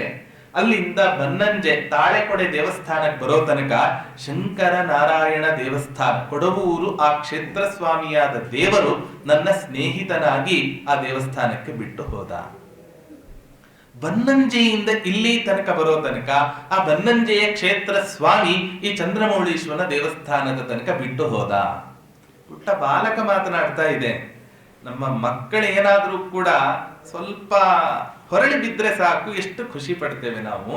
ಅಂತ ಈ ಪುಟ್ಟ ಬಾಲಕ ಹೇಳ್ತಾ ಇದೆ ಏನಪ್ಪಾ ಅಂತ ಹೇಳಿದ್ರೆ, ಅಲ್ಲಿಂದ ಇಲ್ಲಿ ತನಕ ಬರೋ ತನಕ ಆ ಕ್ಷೇತ್ರ ಸ್ವಾಮಿ ಆ ದೇವಸ್ಥಾನದ ಅಧಿಪತಿ ನನ್ನ ಜೊತೆಗಾರನಾಗಿದ್ದಾನೆ. ಇಲ್ಲಿ ಈ ರುದ್ರಾಂತರ್ಗತನಾದ ಲಕ್ಷ್ಮೀ ನರಸಿಂಹದೇವರ ಪ್ರಾರ್ಥನೆಯನ್ನು ಮಾಡ್ತಾ ನಾನು ನಿಂತಿದ್ದೆ. ಅಪ್ಪ ಅಮ್ಮನಿಗೆ ತುಂಬಾ ಸ್ವಲ್ಪ ಭಯ ಆಗತ್ತಂತೆ. ಮಗು ಒಂದೊಂದ್ಸಲ ಅತೀ ಬುದ್ಧಿವಂತಿಕೆ ಇದ್ರೂ ಕೂಡ ಕಷ್ಟ, ಅತಿ ಚುರುಕಿದ್ರೂ ಕೂಡ ಕಷ್ಟ. ನಮ್ಮ ಪರಿಸ್ಥಿತಿ ಹೆಂಗೆ ಅಂದ್ರೆ, ಅತಿ ಸರ್ವತ್ರ ವರ್ಜಯೇತ್ ಅಂತ ಒಂದು ಮಾತು, ಸುಭಾಷಿತಕಾರನ ಒಂದು ಮಾತು. ಯಾಕೆ ಎಲ್ಲವೂ ಅತಿಯಾಗಿ ಇತ್ತು ಅಂತ ಬಿಟ್ರೆ ಅದೆಲ್ಲೋ ಪರ್ಯವಸಾನ ಆಗುತ್ತೆ, ಕೆಡುಕಿನಲ್ಲೇ ಪರ್ಯವಸಾನ ಆಗುತ್ತೆ. ಯಾಕೆ? ಅತಿ ರೂಪಾತ್ ಹೃತಾ ಸೀತಾ, ಅತಿ ಮಾನಾತ್ ಸುಯೋಧನ, ಅತಿ ದಾನಾತ್ ಬಲಿರ್ಬದ್ಧ, ಅತಿ ಸರ್ವತ್ರ ವರ್ಜಯ. ಅತಿ ಅನ್ನೋದೇನಿದೆ ಎಲ್ಲಾ ಕಡೆ ಬಿಡ್ಬೇಕು. ಯಾಕೆ? ದಾನ ಮಾಡಬೇಕು. ತನಗೆ ಇಲ್ಲದಂತೆ ದಾನ ಮಾಡ್ಕೊಂಡ್ರೆ ಅತಿಯಾಗಿ ದಾನ ಮಾಡಿ ಬಲಿ ಬಂಧಿತನಾದ. ಅತಿ ರೂಪಾಕೃತ ಸೀತಾ, ಸೀತಾ ಮಾತೆಯಲ್ಲಿ ಇದ್ದ ಸೌಂದರ್ಯ ಇಡೀ ಪ್ರಪಂಚದಲ್ಲಿ ಯಾರಲ್ಲಿಯೂ ಕೂಡ ಇರಲಿಲ್ಲ ಅಂತ ಒಂದು ಅತ್ಯದ್ಭುತವಾದ ಸೌಂದರ್ಯ. ಅತಿ ರೂಪ, ಅತ್ಯಂತ ಆ ಉತ್ತಮವಾದ ಸೌಂದರ್ಯದಿಂದ ರಾವಣ ಬಂದು ಕತ್ಕೊಂಡು ಹೋಗುವಂಗಾಯ್ತು. ಹೌದಾ? ಹಾಗೆ ಅತಿಮಾನಾತ್ ಸುಯೋಧನ, ದುರ್ಯೋಧನನಲ್ಲಿ ಅಹಂಕಾರ ಇತ್ತು, ಅತಿಯಾದ ಅಹಂಕಾರ ಇತ್ತು. ಏನಾದ? ಸತ್ತ. ದುರ್ಯೋಧನ ಆಗಬಹುದು, ಸೀತಾ ಮಾತೆ ಆಗಬಹುದು, ಬಲಿಚಕ್ರವರ್ತಿ ಆಗಬಹುದು. ಇವರೆಲ್ಲ ಜೀವನದಲ್ಲಿ ಅವಸಾನ ಕಂಡಿದ್ದು ಯಾಕೆ? ಅತಿಯಾಗಿ ಎಲ್ಲವನ್ನೂ ಕೂಡ ವರ್ತಿಸಿದ್ರೆ. ನಾವು ನಮ್ಮ ಮಕ್ಕಳ ಹತ್ರ, ದೇವರ ಹತ್ರ ನಾವು ಬೇಡ್ಕೋಬೇಕಾದ್ರೆ ನನ್ನ ಮಗ ಅತೀ ಬುದ್ಧಿವಂತನನ್ನ ಮಾಡುವಂತ ಕೇಳ್ಕೊಳ್ಳೇಬಾರದು. ಕೇಳ್ಕೊಂಡ್ರೆ ನಮಗೆ ಕಂಟಕ ಆಗ್ಬಿಡುತ್ತೆ. ಅತೀ ದಡ್ಡ ಇರಲೇಬಾರದು. ಸಮಾಜದ ಸಮತೋಲನ ಸ್ಥಿತಿ ಯಾವ ರೀತಿಯಾಗಿ ಒಂದು ವ್ಯವಸ್ಥಿತವಾಗಿ ನಡಿಬೇಕೋ ಆ ವ್ಯಕ್ತಿಗೆ ಕಿಂಚಿತ್ತೂ ಕೂಡ ತೊಂದರೆ ಆಗದಂತೆ ಆ ಪರಮಾತ್ಮ ಆ ವ್ಯಕ್ತಿಗೆ ಬುದ್ಧಿಯನ್ನು ಕೊಡು ಅಂತ ಹೇಳಿ ನಾವು ಪ್ರಾರ್ಥನೆಯನ್ನು ಮಾಡಿ. ಹಾಗಾಗಿ ಆ ತಂದೆ ತಾಯಿಗಳು ತಮ್ಮ ಆ ಮಗುವಿಗೆ ದೇವತಾ ಅನುಗ್ರಹವನ್ನ ಪ್ರಾರ್ಥನೆ ಮಾಡಿ ಇನ್ನೆಂದಿಗೂ ಕೂಡ ಈ ರೀತಿಯಾಗಿ ಆಗದೇ ಇರುವಂತೆ ಅನುಗ್ರಹಿಸು ಪರಮಾತ್ಮ ಅಂತ ಪ್ರಾರ್ಥನೆಯನ್ನ ಮಾಡಿ ಮಗುವನ್ನ ಮನೆಗೆ ಕರ್ಕೊಂಡು ಹೋಗ್ತಾರೆ ಅನ್ನೋದರ ಮೂಲಕ 3ನೇ ಸರ್ಗದಲ್ಲಿ ಮಧ್ವಾಚಾರ್ಯರು ಸಂದರ್ಶಿಸಿದ ಕ್ಷೇತ್ರಗಳ ಉಲ್ಲೇಖವನ್ನ 3ನೇ ಸರ್ಗ ಈ ರೀತಿಯಾಗಿ ನಮಗೆ ಮಾಡಿಕೊಡುತ್ತೆ. ಇನ್ನ 5, 4 ಮತ್ತು 3ನೇ ಸರ್ಗದಲ್ಲಿ ಇನ್ನೊಂದು ವಿಶೇಷ ಏನು ಅಂದ್ರೆ, ಈ ಗುರುಕುಲ ವಾಸವನ್ನ ಈ ಮಧ್ವಾಚಾರ್ಯರು ಮಾಡ್ತಾರೆ. ವಾಸುದೇವ ಮಾಡ್ತಾನೆ. ವಾಸುದೇವ ಮಾಡಿದಾಗ ಗುರುದಕ್ಷಿಣೆಯನ್ನು ಕೊಡಬೇಕು ಅಂತ. ಏನು ಗುರುದಕ್ಷಿಣೆಯನ್ನು ಕೊಡಬೇಕು? ನಾವೆಲ್ಲ ಇವತ್ತಿನ ದಿನ ಗುರುದಕ್ಷಿಣೆ ಅಂದ್ರೆ ಅನೇಕ ರೂಪದಲ್ಲಿ ನಾವು ಇವತ್ತಿನ ದಿನ ನೋಡ್ತೇವೆ. ಅದರ ಶಾಸ್ತ್ರ ಹೇಳುತ್ತೆ ದಕ್ಷಿಣ ಜ್ಞಾನ ಸಂದೇಶ. ಉಪನಿಷತ್ ಹೇಳುತ್ತೆ ಸ್ವಾಧ್ಯಾಯ ಪ್ರವಚನಾಭ್ಯಾಂ ನ ಪ್ರಮದಿತವ್ಯಂ. ದಕ್ಷಿಣೆಯನ್ನ ನಾವು ಗುರುಗಳಿಗೆ ಕೊಡೋದು ಅಂತಾದ್ರೆ ಗುರು ನಮಗೆ ಯಾವ ವಿದ್ಯೆಯನ್ನ ಉಪದೇಶ ಮಾಡಿರ್ತಾನೋ ಆ ವಿದ್ಯೆಯನ್ನ ಅನೇಕ ಜನರಿಗೆ ಹಂಚೋದೆ ಅದೇ ನಾವು ಗುರುಗಳಿಗೆ ಕೊಡ್ತಕ್ಕಂತ ಒಂದು ದೊಡ್ಡ ಗುರು ದಕ್ಷಿಣೆ. ಉಳಿದ ಎಲ್ಲ ದಕ್ಷಿಣೆಗಳು ಕೂಡ ಅಶಾಶ್ವತವಾದದ್ದು. ಬೆಳ್ಳಿ ಕೊಡಿ, ಬಂಗಾರ ಕೊಡಿ, ಹಣ ಕೊಡಿ, ಏನೇ ಕೊಟ್ಟರೂ ಕೂಡ ಅದು ಅಶಾಶ್ವತವಾದದ್ದು. ಹಾಗೆ ದಕ್ಷಿಣ ಜ್ಞಾನ ಸಂದೇಶ ಅಂತ ಮಾತಿನಂತೆ ತಾನು ಕಲಿತ ಗುರುಗಳಿಗೆ ಏನಾದ್ರೂ ಕೂಡ ದಕ್ಷಿಣೆಯನ್ನು ಕೊಡಬೇಕು ಅಂತ ಆಲೋಚನೆ ಮಾಡಿ 2 ರೀತಿಯ ದಕ್ಷಿಣೆಯನ್ನು ಕೊಡ್ತಾನಂತೆ ವಾಸುದೇವ. ಅವರ ಅಪ್ಪನಿಗೆ ಒಂದು ತುಂಬಾ ದೊಡ್ಡ ಚಿಂತೆ ಇತ್ತ. ಅವರಿಗೊಬ್ಬ ಮಗ ಇದ್ದ, ತೋಟಂತಿಲ್ಲಾಯರಿಗೊಬ್ಬ ಮಗ ಇದ್ದ. ಆ ಮಗುವಿಗೆ ಹುಟ್ಟತಾನೆ ಸೈನಸ್. ವಯಸ್ಸಾದ್ಮೇಲೆ ಥೈರಾಯ್ಡು, ಸೈನಸ್ಸು, ಕ್ಯಾನ್ಸರು ಅಂತ ನಾವೆಲ್ಲ ಕೇಳ್ತಾ ಇದ್ವಿ. ಆದ್ರೆ ಆ ಮಗುವಿಗೆ ಪಾಪ ಹುಟ್ಟತಾನೆ ಸೈನಸ್ ಇತ್ತು. ಏನಾದ್ರೂ ತುಂಬಾ ದುಃಖಿತರಾಗಿದೆ. ಆ ದುಃಖವನ್ನ ಕಳಿಬೇಕು ಅನ್ನುವಂತಹ ಒಂದು ಉದ್ದೇಶದಿಂದ ವಾಸುದೇವ ಆ ಬಾಲಕನನ್ನ ಏಕಾಂತ ಪ್ರದೇಶಕ್ಕೆ ಕರೆದುಕೊಂಡು ಹೋಗಿ ಜೋರಾಗಿ ಗಾಳಿಯನ್ನ ಊದಿ ಆ ಹುಡುಗನಲ್ಲಿ ಇದ್ದ ತಲೆನೋವನ್ನು ನಿವಾರಿಸ್ತಾರೆ. ಈ ಮೂಲಕ ತಂದೆಗೆ ಸುಖವನ್ನ ಕೊಡೋದರ ಮೂಲಕ ಗುರುದಕ್ಷಿಣೆಯನ್ನು ಕೊಡ್ತಾರೆ. ಆಮೇಲೆ ಅನೇಕ ಉಪನಿಷತ್ತಿನ ರಹಸ್ಯವನ್ನ ಗುರುಗಳಿಗೆ ಉಪದೇಶ ಮಾಡಿ ಅವರು ಅಲ್ಲಿಂದ ಹೋಗ್ತಾರೆ ಅನ್ನೋದನ್ನ 3ನೇ ಸರ್ಗದಲ್ಲಿ ಬರತಕ್ಕಂತಹದ್ದನ್ನು ನಾವು ನೋಡ್ತೇವೆ. 4ನೇ ಸರ್ಗದಲ್ಲಿ ಅಂಥ ಕ್ಷೇತ್ರ ಸಂದರ್ಶನಗಳ ಬಗ್ಗೆ ಮಾಹಿತಿ ಪ್ರಾಯಃ ಯಾವುದು ಕೂಡ ಇಲ್ಲ. 5ನೇ ಸರ್ಗದಲ್ಲಿ ಆಚಾರ್ಯ ಮಧ್ವರು ಸಂಚಾರವನ್ನ ಮಾಡ್ತಾರೆ. ಯಾಕೆ? ಅಚ್ಯುತ ಪ್ರೇಕ್ಷರ ಮೂಲಕ ಸನ್ಯಾಸಾಶ್ರಮವನ್ನ ಸ್ವೀಕಾರ ಮಾಡಿ ಅನೇಕ ತೀರ್ಥಕ್ಷೇತ್ರಗಳಿಗೆ ಮಧ್ವಾಚಾರ್ಯರು ಸಂದರ್ಶನವನ್ನ ಕೊಡ್ತಾರೆ. ಎಲ್ಲಿಗೆ ಹೋಗ್ತಾರೆ? ಜೇಷ್ಯನ್ ಕದಾಚಿತ್ ಕಿಲ ಕಾಲ ಪಾಲಿತಾಂ. ನಾರಾಯಣ ಪಂಡಿತಾಚಾರ್ಯ ಹೇಳ್ತಾರೆ, ದಕ್ಷಿಣ ದಿಕ್ಕಿನ ಕಡೆಯಲ್ಲಿ ಇರ್ತಕ್ಕಂಥ ಕೇರಳ ಪ್ರಾಂತ್ಯ. ಈ ಕೇರಳ ಪ್ರಾಂತ್ಯಕ್ಕೆ ಹೋಗಿ ಅಲ್ಲಿ ಪಯಸ್ವಿನಿ ನದಿ ತೀರ, ಇವತ್ತಿಗೂ ಕೂಡ ಆ ಪಯಸ್ವಿನಿ ನದಿ ಇದೆ. ಅಂಥ ಪಯಸ್ವಿನಿ ನದಿ ತೀರಕ್ಕೆ ಹೋಗಿ ಆ ಪಯಸ್ವಿನಿ ನದಿಯಲ್ಲಿ ಅನೇಕ ರೀತಿಯಾದ ಸ್ನಾನಗಳನ್ನ ಅನುಷ್ಠಾನ ಮಾಡಿ ಅಲ್ಲಿರ್ತಕ್ಕಂಥ ಅನೇಕ ಆ ಭಗವಂತನ ರೂಪಗಳ ದರ್ಶನವನ್ನ ಮಾಡಿ ಮಧ್ವಾಚಾರ್ಯ ಸಂಚಾರ ಮಾಡ್ತಾರೆ. ಸಂಚಾರ ಮಾಡ್ಬೇಕಾದ್ರೆ ಹೆಂಗ್ ಸಂಚಾರ ಮಾಡ್ತಾ ಇದ್ರು ಅನ್ನೋದನ್ನ ಹೇಳ್ತಾರೆ. ಸುಂದರೇಶು ಸುರ ಮಂದಿರ ವೃಂದೇಶ್ವಿಂದಿರಾರಮಣ ವಂದನ ಕೃತ್ಯಂ ಆಚರನ್ನ ಸುಚಿರಾತ್ಸು ವಿಚಾರೋ ರೂಪ್ಯ ಪೀಠಪತಿ ಮಾಪ ಮುಕುಂದಂ. ಮಧ್ವಾಚಾರ್ಯರು ಯಾವುದೇ ಕ್ಷೇತ್ರಕ್ಕೆ ಹೋಗ್ಲಿ, ಆ ಕ್ಷೇತ್ರದಲ್ಲಿ ಇರತಕ್ಕಂತ ಭಗವಂತನ ವಿಶೇಷ ಸನ್ನಿಧಾನ ಪಾತ್ರವಾದ ದೇವಸ್ಥಾನಗಳು ಅಂತ ಯಾವ್ದಾವ್ ಇದ್ದಾವೋ ಎಲ್ಲಾ ದೇವಸ್ಥಾನಗಳಿಗೂ ಕೂಡ ಹೋಗಿ ಮಧ್ವಾಚಾರ್ಯರು ಆ ಪರಮಾತ್ಮನ ದರ್ಶನವನ್ನು ಮಾಡ್ತಾ ಇದ್ರು. ಹೀಗೆ ಆ ಭಗವಂತನ ದರ್ಶನವನ್ನ ಮಾಡ್ತಾ ಮಾಡ್ತಾ ಎಲ್ಲೋ ಒಂದು ಪ್ರಾಂತ್ಯಕ್ಕೆ ಈ ಮಧ್ವಾಚಾರ್ಯರು ಬರ್ತಾರೆ. ಮಧ್ವಾಚಾರ್ಯರ ಕೀರ್ತಿ ಎಲ್ಲ ಕಡೆಯೂ ಕೂಡ ವ್ಯಾಪಿಸಿ ಬಿಟ್ಟಿತ್ತು ಆ ಸಂದರ್ಭದಲ್ಲಿ. ಹಾಗಾಗಿ ನಾವು ಮಧ್ವಾಚಾರ್ಯರ ಹತ್ತಿರ ವಾಕ್ಯಾರ್ಥವನ್ನ ನಡೆಸೋಣ, ಅವರ ಹತ್ರ ಸ್ವಲ್ಪ ಸಂಭಾಷಣೆಯನ್ನ ನಡೆಸೋಣ ಅಂತ ಅನೇಕ ವಿದ್ವಾಂಸರು ಕಾಯ್ತಾ ಇದ್ರು. ಆಗ ಒಂದು ಸಂದರ್ಭದಲ್ಲಿ ಸಂಚಾರ ನಿಮಿತ್ತವಾಗಿ ಒಂದು ವಿದ್ವಾಂಸರ ಆಹ್ವಾನದ ಮೇರೆಗೆ ಒಂದು ಸಭೆಯಲ್ಲಿ ಮಾತನಾಡ್ತಾ ಇರ್ತಾರೆ ಮಧ್ವಾಚಾರ್ಯರು. ಅನೇಕ ಋಗ್ವೇದದ ಮಂತ್ರಗಳಿಗೆ ವ್ಯಾಖ್ಯಾನವನ್ನು ಈ ಮಧ್ವಾಚಾರ್ಯರು ಮಾಡಬೇಕು ಅಂತ ಪ್ರಾರ್ಥನೆ ಮಾಡಿದಾಗ ಅವರು ಆ ಉಪನ್ಯಾಸವನ್ನು ಆರಂಭ ಮಾಡ್ತಾರೆ. ಆ ಉಪನ್ಯಾಸದ ಆರಂಭದಲ್ಲಿ ಮಧ್ವಾಚಾರ್ಯರು ಹೇಳ್ತಾರೆ, ಸ್ಯಾತ್ ತಥೇತ್ಥಮಪಿ ಸಂಭವಿತಾರ್ಥಃ ತ್ರರ್ಥತಾಂ ಶ್ರುತಿಷು ವಿತ್ತದಶಾರ್ಥಂ ಭಾರತಂ ನನು ಶತಾರ್ಥಮಪಿ ಸ್ಯಾತ್ ವೈಷ್ಣವಂ ಪದ ಸಹಸ್ರತಯಂ ಹಿ. ಆಚಾರ್ಯರು ಉಪನ್ಯಾಸ ಮಾಡ್ತಾ ಈ ರೀತಿಯಾಗಿ ಹೇಳ್ತಾರೆ, ಸಮಗ್ರ ವೇದಗಳಿಗೆ ಅಪೌರುಷೇಯವಾದ ಯಾವ ವೇದಗಳು ಇದ್ದಾವೆ, ಈ ವೇದಗಳಿಗೆ 3 ರೀತಿಯಾಗಿ ಅರ್ಥಗಳನ್ನ ಹೇಳಬಹುದು. ವ್ಯಾಸರು ವೇದಗಳನ್ನ ವಿಭಾಗ ಮಾಡಿ ಕೊಟ್ಟಿದ್ದಾರೆ 4 ವೇದಗಳ ರೂಪದಲ್ಲಿ. ಯಾಕೆ? ವೇದ ಅನಂತಾವೈ ವೇದಾಹ, ಅನಂತ ವೇದಗಳು ಇದೆ. ಆದ್ದರಿಂದ ಎಲ್ಲಾ ವೇದಗಳನ್ನು ಕೂಡ ನಾವು ಈ ಅಲ್ಪ ಆಯುಷ್ಯದಲ್ಲಿ ಕಲೀಲಿಕ್ಕೆ ಸಾಧ್ಯ ಉಂಟಾ? ಕಲಿಯುಗದಲ್ಲೆಲ್ಲ ಇವತ್ತಿದ್ರೆ ನಾಳೆ ಬದುಕಿರ್ತೇವೋ ಇಲ್ಲೋ ಅನ್ನೋದೇ ಡೌಟ್ ನಮಗೆ. ಇನ್ನೇನ್ ವೇದಾಧ್ಯಯನ, ಇನ್ನೇನ್ ಶಾಸ್ತ್ರಾಧ್ಯಯನ.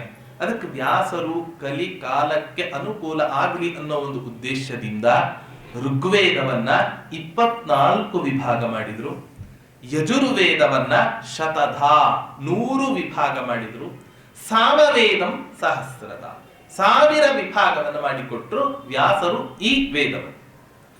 ಇಂಥ ವೇದಕ್ಕೆ ಒಟ್ಟು 3 ಅರ್ಥಗಳು ಇದ್ದಾವೆ ಅಂತ ಮಧ್ವಾಚಾರ್ಯರು ವ್ಯಾಖ್ಯಾನ ಮಾಡ್ತಾ ಇದ್ದಾರೆ.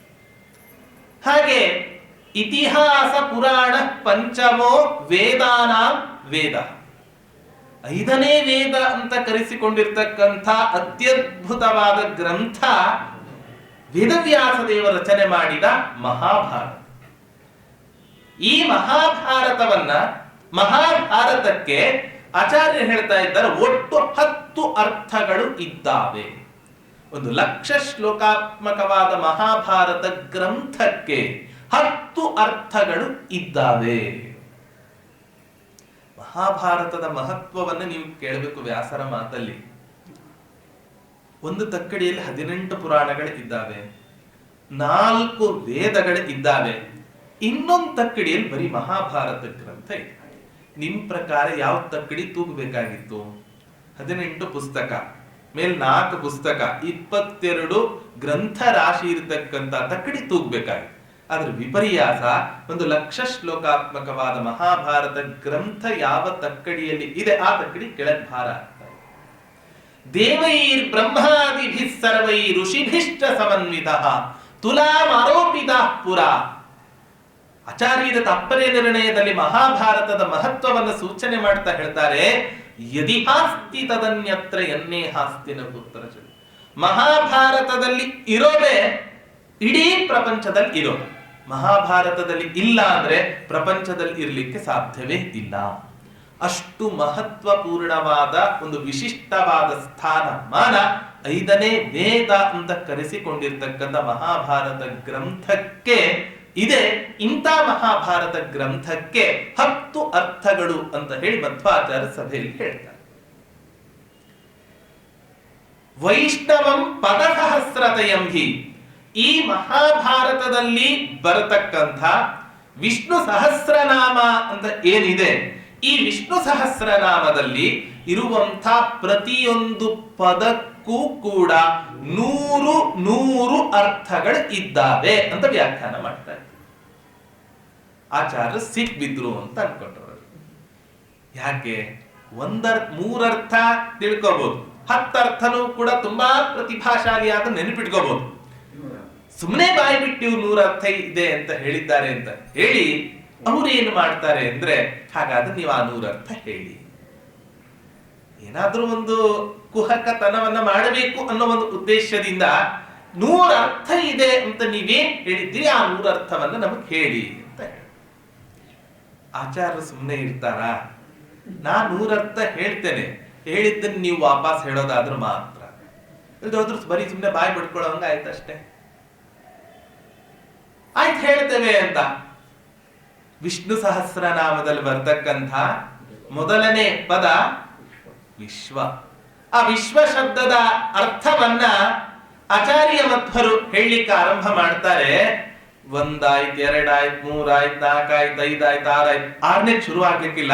ಮೊದಲನೇದ್ ನೀನ್ ನೆನ್ಪಿಟ್ಕೊಂಡು, 2ನೇದ್ ನೀನ್ ನೆನ್ಪಿಟ್ಕೋ, ನಾನ್ 3ನೇದ್ ನೆನ್ಪಿಟ್ಕೋತೀನಿ. ಹಿಂಗ ಅವ್ರವ್ರಲ್ಲೇ ಕಲಹ ಏರ್ಪಡ್ತಂತೆ ಆ ವಿದ್ವಾಂಸರಲ್ಲಿ.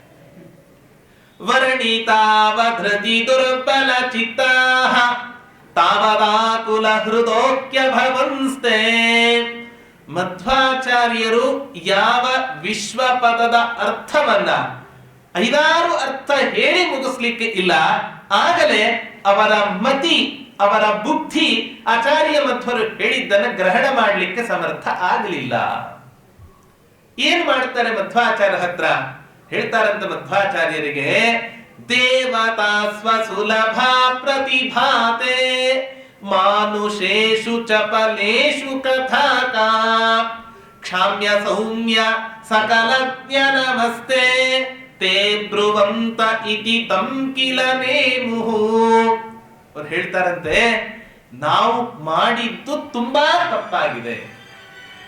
ಯಾಕೆ?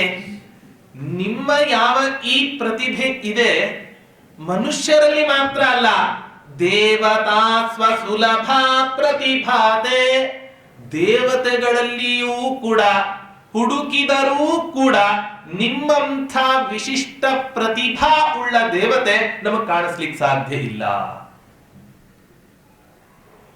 ಮಾನುಷೇಷು ಚಪಲೇಷು ಕಥಾಕ, ನಮ್ಮಂಥ ಕುಹಕತನವನ್ನ ಮಾಡತಕ್ಕಂಥ ಈ ಮನುಷ್ಯರಲ್ಲಿ ನಿಮ್ಮ ಪ್ರತಿಭೆಯನ್ನ ಓರೆಗೆ ಹಚ್ಚೋದ ಸಾಧ್ಯವೇ ಇಲ್ಲ.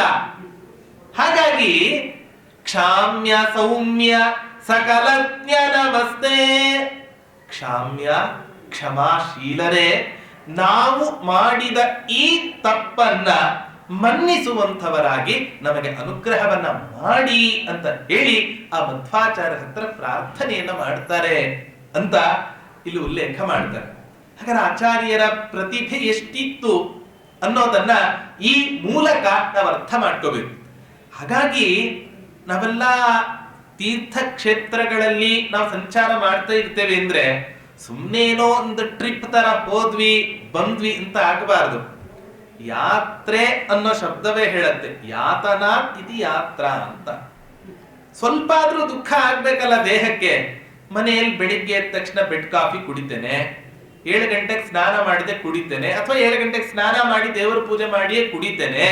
ಯಾತ್ರೆಗೆ ಹೋದಾಗ್ಲೂ ನನಗೆ ಅದೇ ಹೊತ್ತಿಗೆ ಬೇಕು ಅಂದ್ರೆ ಅದು ಯಾತ್ರೆ ಆಗತ್ತಾ? ಸಾಧ್ಯವೇ ಇಲ್ಲ. ಅದು ಹೇಗ್ ತಾನೇ ಯಾತ್ರೆ ಆಗ್ಲಿಕ್ಕೆ ಸಾಧ್ಯ ಉಂಟು?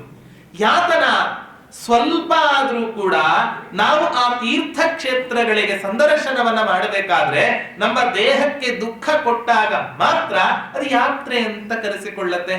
ಇಲ್ಲದೆ ಹೋದ್ರೆ ಏನ್ ತಾನೇ ಯಾತ್ರೆ ಆಗುತ್ತೆ? ಅದಕ್ಕೆ ದಾಸರಾಯರು ಹೇಳ್ತಾರೆ, ಪಾತ್ರರ ಸಂಗಡ ಯಾತ್ರೆಯ ಮಾಡುತ್ತಾ. ಸುಮ್ನೆ ಕಮಂಗಿ ತರ ನಂಪಾಡಿದ್ ನಾವೇ ಹೋಗ್ಬಿಟ್ರೆ ಅದು ಯಾತ್ರೆ ಆಗಲ್ಲ, ಅದು ಬರೀ ಟ್ರಿಪ್ಪೇ ಆಗತ್ತೆ. ಯಾರೊಟ್ಟಿಗೆ ಹೋಗ್ಬೇಕು? ಜ್ಞಾನಿಗಳೊಟ್ಟಿಗೆ, ಅನೇಕ ಮಹಿಮಾ ಉಪೇತರಾಗಿರ್ತಕ್ಕಂಥ ಜ್ಞಾನಿಗಳೊಟ್ಟಿಗೆ ಹೋದಾಗ ಆ ಕ್ಷೇತ್ರದ ಮಹತ್ವ, ಆ ತೀರ್ಥಗಳ ಮಹತ್ವ ನಮಗ್ ಗೊತ್ತಾಗತ್ತೆ. ಆದ್ದರಿಂದ ಪಾತ್ರರ ಸಂಗಡ ಯಾತ್ರೆಯ ಮಾಡುತ್ತಾ ಅಂತ ಈ ಹಿನ್ನೆಲೆಯಲ್ಲಿ ದಾಸರು ನಮಗೆ ತಿಳಿಸಿಕೊಟ್ಟಿದ್ದಾರೆ ಅನ್ನೋದನ್ನ ನಾವು ಅರ್ಥ ಮಾಡ್ಕೋಬೇಕು. ಹೀಗೆ ನಿರೂಪಣೆಯನ್ನ ಮಾಡ್ತಾ, ತತ್ರ ತತ್ರ ಸಜಗತ್ರಯ ಚಿತ್ರಂ ಕರ್ಮ ಶರಮದ ಮನುಸ್ಮೃತಿ ಮಾತ್ರ ಸಂಚರನ್ ವಿತದ ತಾಪನರಾಣಾಂ ಗೋಚರಂ ಬದರಿಕಾಶ್ರಮ ಪಾರ್ಶ್ವಂ. ಮಧ್ವಾಚಾರ್ಯರು ಬದರಿಕಾಶ್ರಮಕ್ಕೆ ಬದರಿ ಯಾತ್ರೆಯನ್ನು ಮಾಡ್ತಾರೆ ಅಂತ ಉಲ್ಲೇಖ ಮಾಡ್ತಾ ಇದ್ದಾರೆ. ಹೇಗೆ? ಹಿಂದಿನ ಕಾಲದಲ್ಲೆಲ್ಲ ಬದರಿ ಯಾತ್ರೆಗೆ ಹೋಗ್ತೇನೆ ಅಂತ ಅಷ್ಟೇ ಹೇಳ್ತಾ ಇದ್ರು ಹೊರತು ಹೋಗ್ ಬರ್ತೇನೆ ಅಂತ ಹೇಳ್ತಾ ಇರ್ಲಿಲ್ಲ. ಇವಾಗೆಲ್ಲ ಮನೆಯಿಂದ ನಾವು ಹೋಗ್ ಬರ್ತೇನಮ್ಮ, ಹೋಗ್ ಬರ್ತೇನಪ್ಪ ಅಂತ ನಾವೆಲ್ಲ ಹೇಳ್ತೇವೆ. ಬದರಿ ಯಾತ್ರೆಗೆ ಹೋಗ್ಬೇಕಾದ್ರೆ ಹೋಗ್ತೇನೆ ಅಷ್ಟೇ. ಯಾಕಷ್ಟು ಸವಲತ್ತಿರ್ಲಿಲ್ಲ. ಹೋದ್ಮೇಲೆ ಇಷ್ಟು ದಿನ ಅಂತ ಆದ್ಮೇಲೆ ಅವ್ರು ವಾಪಸ್ ಬರದೆ ಹೋದ್ರೆ ಅವ್ರು ಸಮಾರಾಧನೆ ಮಾಡ್ತಾ ಇದ್ರು. ಅವ್ರು ಬಂದ್ರೆ ಬದರಿ ಸಮಾರಾಧನೆ ಆಗ್ತಾ ಇತ್ತಷ್ಟೇ ವ್ಯತ್ಯಾಸ. ಅವ್ರು ಬಂದ್ರೆ ಬದರಿ ಸಮಾರಾಧನೆ, ಇಲ್ಲದೆ ಹೋದ್ರೆ ಅವ್ರು ಸಮಾರಾಧನೆ ಮಾಡ್ತಾ ಇದ್ರು ಹಿಂದಿನ ಕಾಲದಲ್ಲಿ. ಇವತ್ತಿಗೂ ಕೂಡ ಹರಿದ್ವಾರದ ತನಕ ಹೋಗಿ ಬರ್ತೇನೆ ಅಂತ ಬೇಕಾದ್ರೆ ಹೇಳ್ಬೋದು. ಹರಿದ್ವಾರದಿಂದ ವಾಪಸ್ ಹರಿದ್ವಾರಕ್ಕೆ ಬರೋ ತನಕ ಜೀವ ಬದ್ರಿನಾರಾಯಣನ ಕೈಯಲ್ಲೇ ಕೊಡ್ತಾರೆ. ಯಾರಾದ್ರೂ ನಾನು ಒಬ್ಬನೇ ಧೈರ್ಯ ಮಾಡಿ ಹೋಗಿ ಬರ್ತೇನೆ ಅಂತ ಹೇಳಿ ಸಾಧ್ಯ ಉಂಟಾ? ಸಾಧ್ಯ ಇಲ್ಲ. ಹಾಗಾಗಿ ಆ ದೇವತಾನುಗ್ರಹ ಇದ್ರೆ ಮಾತ್ರ ನಮಗೆ ಆ ದೇವತೆಗಳ ದರ್ಶನ ನಮಗೆ ಜೀವನದಲ್ಲಿ ದೊರೀಲಿಕ್ಕೆ ಸಾಧ್ಯ ಹೊರತು ಇಲ್ಲದೆ ಹೋದ್ರೆ ಸಾಧ್ಯವೇ ಇಲ್ಲ. ಮಧ್ವಾಚಾರ್ಯರು ಹೀಗೆ ಸಂಚಾರವನ್ನ ಮಾಡ್ತಾ ಮಾಡ್ತಾ ಸಂಚರನ್ ವಿದಧ ತಾಪ ನರಾಣಾಂ ಗೋಚರಂ ಬದರಿಕಾಶ್ರಮ ಪಾರ್ಶ್ವಂ ಅಂತ ನಾರಾಯಣ ಪಂಡಿತಾಚಾರ್ಯ ಆಚಾರ್ಯ ಸಂಚಾರ ಮಾಡ್ಬೇಕು ಸುಮ್ನೆ ಉದೋ ಅಂತ ಕೋಲೆ ಬಸವಂತರ ಹೋಗಿದ್ದಲ್ಲ. ಅಲ್ಲಲ್ಲಿ ಸಂಚಾರ ಮಾಡ್ತಾ ಯಾವ್ಯಾವ ಪ್ರದೇಶಗಳಿಗೆ ಹೋಗ್ತಾ ಇದ್ರೋ ಅಲ್ಲೆಲ್ಲಾ ಜನರನ್ನು ಒಟ್ಟ ಹಾಕಿ ಧರ್ಮ ಬೋಧನೆಯನ್ನು ಮಾಡಿ ಪುನಃ ಅಲ್ಲಿಂದ ಅವ್ರು ಮುಂದೆ ಹೋಗ್ತಾ ಇದ್ರು. ಸುಮ್ಮನೆ ಉದೋ ಕಮಂಗಿ ತರ ಹೋಗೋದು, ಸಿದ್ದಪ್ಪ ರಂಗಪ್ಪ 18 ತುಮಕೂರು ಆ ರೀತಿಯಾಗಿ ಅವರು ಪ್ರಯಾಣವನ್ನು ಮಾಡಿದ್ದಲ್ಲ. ನಾರಾಯಣ ಪಂಡಿತಾಚಾರ್ಯ ಹೇಳ್ತಾರೆ, ನರಾಣಾಂ ಗೋಚರಂ ಬದರಿಕಾಶ್ರಮ ಪಾರ್ಶ್ವಂ, ಮನುಷ್ಯರ ಕಣ್ಣಿಗೆ ಕಾಣಿಸುವಂತ ಬದರಿಕಾಶ್ರಮಕ್ಕೆ ಈ ಮಧ್ವಾಚಾರ್ಯರು ಸಂಚಾರವನ್ನ ಬೆಳೆಸಿದರು. ಹಾಗಾದ್ರೆ ಮನುಷ್ಯರ ಕಣ್ಣಿಗೆ ಕಾಣಿಸ್ತೇ ಇರೋ ಬದರಿ ಇನ್ನೊಂದಿದೆ ಅಂತ ನಾವು ಅರ್ಥ ಮಾಡಿ. ಅದೇ ಯಾವುದು? ದೊಡ್ಡ ಬದರಿ, ಅದ್ಯಾಪಿ ಬದರಿ ಶೈಲೆ. ಗೊತ್ತಾಯ್ತು? ಇವತ್ತಿಗೂ ಕೂಡ ಹನುಮಂತ ದೇವರು ವೇದವ್ಯಾಸ ದೇವರ ಮೂಲಕ ಆ ದೊಡ್ಡ ಬದರಿ ಕ್ಷೇತ್ರದಲ್ಲಿ ಪಾಠ ಕೇಳ್ತಾ ಇದ್ದಾರೆ ಅಂತ ಹೇಳಿದ್ರೆ ಹನುಮಂತ ದೇವರ ಜಿಜ್ಞಾಸೆ ಎಷ್ಟಿದೆ ಅಂತ ನಾವು ಆಲೋಚನೆ ಮಾಡ್ಬೇಕು. ನಾವೆಲ್ಲ ಗುರುಕುಲದಲ್ಲಿ ಒಂದು 12 ವರ್ಷನೋ ಅಥವಾ ಯಾರ್ದೋ ಒಬ್ಬ ವಿದ್ವಾಂಸರ ಹತ್ರ ಒಂದಿಷ್ಟು ವರ್ಷ ಕಲ್ತ್ಮೇಲೆ ನಾನೊಬ್ಬ ವಿದ್ವಾಂಸ ಅಂತ ಅದೇನ್ ನನ್ನನ್ನು ಬಿಟ್ಟು ಇನ್ನೊಬ್ರು ಇಲ್ಲ ಅನ್ನೋ ರೀತಿ ನಾವೆಲ್ಲ ವರ್ತಿಸ್ತಾ ಇರ್ತೇವೆ. ನಮಗೆಲ್ಲ ಮಾದರಿ ಪುರುಷ ಹನುಮಂತ ದೇವರನ್ನಾಗಿ ನಾವು ಇಟ್ಕೋಬೇಕು. ಹನುಮಂತ ದೇವರು ಇವತ್ತಿಗೂ ಕೂಡ ಆ ದೊಡ್ಡ ಬದರಿಕಾಶ್ರಮದಲ್ಲಿ ವೇದವ್ಯಾಸ ದೇವರ ಮೂಲಕ ಪಾಠವನ್ನ ಕೇಳ್ತಾ ಇದ್ದಾರೆ, ಭಗವಂತನ ಮೂಲಕ ಪಾಠವನ್ನು ಕೇಳ್ತಾ ಇದ್ದಾರೆ. ಬದರಿಕಾಶ್ರಮದ ಮಹತ್ವ ತುಂಬಾ ದೊಡ್ಡದು. ನಾವೆಲ್ಲ ಇವತ್ತಿನ ದಿನ ಬದರಿ ಕ್ಷೇತ್ರಕ್ಕೆ ಹೋಗ್ತೇವೆ, ಬರ್ತೇವೆ, ಒಂದಿಷ್ಟು ದಿನ ಆದ್ಮೇಲೆ ಆ ತೀರ್ಥ ನಿರ್ಮಾಲ್ಯಕ್ಕೆ ಪೂಜೆಯನ್ನು ಸಲ್ಲಿಸಿ ಒಂದು ಅನ್ನ ಸಮಾರಾಧನೆಯನ್ನು ನಾವು ಮಾಡ್ತೇವೆ. ಅನ್ನದಾನ ಒಳ್ಳೇದೇ, ಅದು ಕೂಡ ಒಂದು ಒಳ್ಳೇದೇ. ಆದರೆ ಬದರಿಕಾಶ್ರಮಕ್ಕೆ ಹೋಗಿ ಬಂದ ಮೇಲೆ ಬದರಿ ಸಮಾರಾಧನೆ ಮಾಡ್ಬೇಕಾದ್ರೆ ಬದರಿ ಕ್ಷೇತ್ರದ ಮಹತ್ವನೇ ಏನು ಅಂತ ನಾವು ಗೊತ್ತಾಗದೆ ಬದರಿ ಸಮಾರಾಧನೆಯನ್ನು ಮಾಡಿದ್ರೆ ಅದಕ್ಕೆ ಅರ್ಥ ಇದೆ. ನಾವು ಬದರಿ ಕ್ಷೇತ್ರದ ಮಹಾತ್ಮೆಯನ್ನು ತಿಳಿಸ್ತಕ್ಕಂಥ ಒಂದು ಜ್ಞಾನ ಸತ್ರ ಅಲ್ಲಿ ಆಯಿತು ಅಂತಾದ್ರೆ ಆಗ ಅದಕ್ಕೆ ಪರಿಪೂರ್ಣತೆ ಸಿಗತ್ತೆ. ಕೃಷ್ಣ ಹೇಳ್ತಾನೆ, ಸರ್ವಂ ಕರ್ಮಾಖಿಲಂ ಪಾರ್ಥ ಜ್ಞಾನೇ ಪರಿಸಮಾಪ್ಯತೆ. ಏನೇ ಕೆಲಸ ಮಾಡು, ಅಲ್ಲೊಂದು ಸಣ್ಣ ಜ್ಞಾನ ಕಾರ್ಯ ಮಾಡು, ಅದು ಪರಿಪೂರ್ಣ ಆಗ್ಬಿಡತ್ತೆ ಅಂತ. ಬದರಿಕಾಶ್ರಮದ ಮಹತ್ವವನ್ನ ಆ ಬದರಿಕಾಶ್ರಮ ಮಹಾತ್ಮೆ ನಿರೂಪಣೆ ಮಾಡುತ್ತೆ.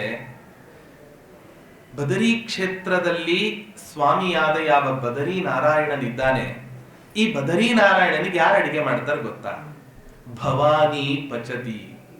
ಪಾರ್ವತೀ ದೇವಿ ಪ್ರತಿನಿತ್ಯ ಬಂದು ಅಡಿಗೆಯನ್ನು ಮಾಡ್ತಾಳಂತೆ ಬದರಿ ನಾರಾಯಣ. ಯಾರು ಬಡಿಸ್ತಾರೆ?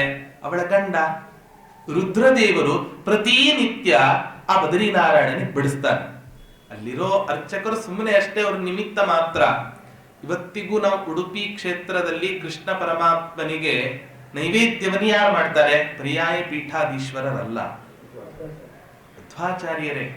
ಏನ್ ಮಾಡಿದ ಅಡಿಗೆ ಎಲ್ಲವೂ ಕೂಡ ಕೃಷ್ಣನ ಗರ್ಭಗುಡಿಯಲ್ಲಿ ಇಟ್ಟು ಒಂದು 10-15 ನಿಮಿಷ ಬಾಗಿಲನ್ನು ಹಾಕಿ ಇವರು ಹೊರಗಡೆ ಬಂದು ಜಪ ಮಾಡ್ತಾ ಕೂತಿರ್ತಾರೆ.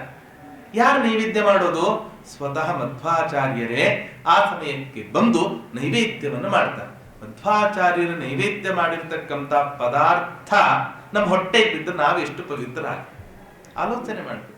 ದೇವರ ನೈವೇದ್ಯದ ಅನ್ನ ಪದಾರ್ಥಗಳು ನಮ್ಮ ಜೀವನದಲ್ಲಿ ಸುಲಭದಲ್ಲಿ ಸಿಗತಕ್ಕಂತಹದ್ದಲ್ಲ. ಹಾಗಾಗಿ ಬದರಿಕಾಶ್ರಮದಲ್ಲಿ ಬದರಿ ನಾರಾಯಣನಿಗೆ ಪಕ್ಕದಲ್ಲೇ ಇರತಕ್ಕಂಥ ರುದ್ರ ಹಾಗೆ ಅವನ ಮಡದಿಯಾದ ಪಾರ್ವತೀ ದೇವಿ ಪ್ರತಿನಿತ್ಯ ಒಬ್ರು ಅಡಿಗೆ ಮಾಡ್ತಾರೆ, ಒಬ್ರು ಬಡಿಸ್ತಾರೆ. ಅದರಲ್ಲೊಂದು ಮಹತ್ವ ತುಂಬಾ ಈ ದಾನಕ್ಕೆ ಸಂಬಂಧಪಟ್ಟ ಒಂದು ಘಟನೆಯನ್ನು ಹೇಳಲೇಬೇಕು ಈ ಸಂದರ್ಭದಲ್ಲಿ. ನಮಗೆಲ್ಲ ಗೊತ್ತಿದೆ, ದ್ರೌಪದಿ ದೇವಿ ಯಾರಿಗೆ ತಾನೇ ಗೊತ್ತಿಲ್ಲ? ಪಂಚಪಾಂಡವರ ಮಡದಿ, ದ್ರುಪದರಾಜನ ಮಗಳು. ಈ ದ್ರೌಪದಿ ದೇವಿಯ ವಸ್ತ್ರಾಪಹರಣ ಆಗುತ್ತೆ, ಈ ಕಥೆಯು ಗೊತ್ತು. ಅಕ್ಷಯ ಅಂಬರ, ದ್ರೌಪದಿ ದೇವಿ ಸೀರೆ ಎಳಿತಾನೆ ದುಶ್ಯಾಸನ ಮುಗಿತಾನೆ ಇಲ್ಲ. ಎಷ್ಟು ಗಜದ ಸೀರೆ ಉಟ್ಕೊಂಡಿದ್ಲು ಅಂತ ದ್ರೌಪದಿ ನಿಮಗೆ ಸಂದೇಹ ಬರುತ್ತೋ ಇಲ್ವೋ? ಮಾಮೂಲಾಗಿ 6 ಗಜದ ಸೀರೆ ಬಿಟ್ರೆ 9 ಗಜ, ಅದು ಬಿಟ್ರೆ ದೇವರಿಗೆ ಅರ್ಪಣೆ ಮಾಡೋದು ಅಂತ 18 ಗಜ. ದುಶ್ಯಾಸನ ಎಳಿತಾ ಇದ್ದಾನೆ ಸೀರೆ ಪರ್ವತದಷ್ಟಾಗಿ ಹೋಗ್ಬಿಡುತ್ತೋ, ಅದು ಎಷ್ಟು ಗಜದ ಸೀರೆ ಇಲ್ವಾ? ಆ ದ್ರೌಪದಿ ದೇವಿ ಎಷ್ಟು ಡುಮ್ಮಿಯಾಗಿ ಕಾಣಿಸ್ಬೇಕಾಗಿತ್ತವ, ಆದ್ರೆ ಅವಳು ಕಾಣಿಸೋದು ಸಾಮಾನ್ಯ ಸ್ತ್ರೀ ಅಂತೆ ಕಾಣಿಸಿದ್ಲಾಗ. ಇದು ಹೇಗೆ ಸಾಧ್ಯ ಆಯ್ತು ಅಂದ್ರೆ ಆಲೋಚನೆಯನ್ನು ಮಾಡಿ, ಯಾವಾಗ ದುಶ್ಯಾಸನ ದ್ರೌಪದಿ ದೇವಿಯ ವಸ್ತ್ರವನ್ನ ಅಪಹರಣ ಮಾಡ್ತಾ ಇದ್ದೋ, ದ್ರೌಪದಿ ದೇವಿ ಕೈಯಲ್ಲಿ ಇಟ್ಕೊಂಡು ನಾರಾಯಣನ ಧ್ಯಾನ ಮಾಡಿದ್ಲ. ನಾರಾಯಣನಿಗೆ ಸಂಕೋಚ ಆಯ್ತಂತ ಅವಳನ್ನು ರಕ್ಷಣೆ ಮಾಡ್ಲಿಕ್ಕೆ. ಯಾಕೆ? ಪ್ರಾಯ ಈ ದ್ರೌಪದಿ ದೇವಿಗೆ ನನ್ನ ಮೇಲೆ ಪೂರ್ಣ ವಿಶ್ವಾಸ ಇದೆನೋ ಇಲ್ವೋ ಅಂತ ಅವನಿಗೆ ಸ್ವಲ್ಪ ಸಂದೇಹ ಆಯ್ತು. ಯಾಕೆ ಒಂದ್ ಕೈಯಿಂದ ಕರಿತಿದ್ದಾಳೆ, ಒಂದ್ ಕೈಯಿಂದ ಸೊಂಟದಲ್ಲಿ ಹಂಗೆ ಕೈ ಬಿಗಿಯಾಗಿ ಹಿಡ್ಕೊಂಡಿದ್ದಾಳೆ ಸೀರೆ. ಅಂದ್ರೆ ದೇವ್ರು ನನ್ನನ್ನು ರಕ್ಷಣೆ ಮಾಡ್ತಾನೋ ಇಲ್ವೋ ಅಂತ ಸಂದೇಹ ಇದೆನೋ ಏನೋ ಅಂತ ದೇವ್ರಿಗೆ ಸಂದೇಹ ಬಂತು. ದ್ರೌಪದಿ ದೇವಿ ಮೊದಲು ಒಂದು ಕೈ ಎತ್ತಿದ್ಲು, ದೇವ್ರು ಬರ್ಲಿಲ್ಲ ಅಂತ ಗೊತ್ತಾಯ್ತು. ಈ ಸೊಂಟದಲ್ಲಿರೋ ಕೈಯನ್ನು ಕೂಡ ಬಿಟ್ಟು ಎರಡೂ ಕೈಯಿಂದ ಎತ್ತಿ ನಾರಾಯಣನ ಸ್ಮರಣೆಯನ್ನು ಮಾಡ್ತಾರೆ. ಆಗ ಅಕ್ಷಯಾಂಬರ ಅನ್ನೋದು ಆ ದ್ರೌಪದಿ ದೇವಿಗೆ ಬಂತು. ದೇವ್ರು ಯಾಕೆ ಅವಳಿಗೆ ಅಕ್ಷಯಾಂಬರ ಕೊಟ್ಟ? ದೇವ್ರು ಯಾಕೆ ಅವಳಿಗೆ ಅಕ್ಷಯಾಂಬರ ಕೊಟ್ಟ ಅಂತ ಬದರಿ ಕ್ಷೇತ್ರ ಮಹಾತ್ಮೆ ಹೇಳುತ್ತೆ. ಈ ದ್ರೌಪದಿ ದೇವಿ ತನ್ನ ಹಿಂದಿನ ಜನ್ಮದಲ್ಲಿ ಆ ಬದರಿ ನಾರಾಯಣನಿಗೆ ಒಂದು ತುಂಡು ಬಟ್ಟೆ ದಾನವನ್ನು ಮಾಡಿದ್ಲಂತೆ. ಒಂದು ತುಂಡು ಬಟ್ಟೆ ದಾನವನ್ನು ಮಾಡಿದ್ರು. ಅದರ ಋಣ ಬದ್ರಿನಾರಾಯಣನ ಮೇಲೆ ಇತ್ತಲ್ಲ.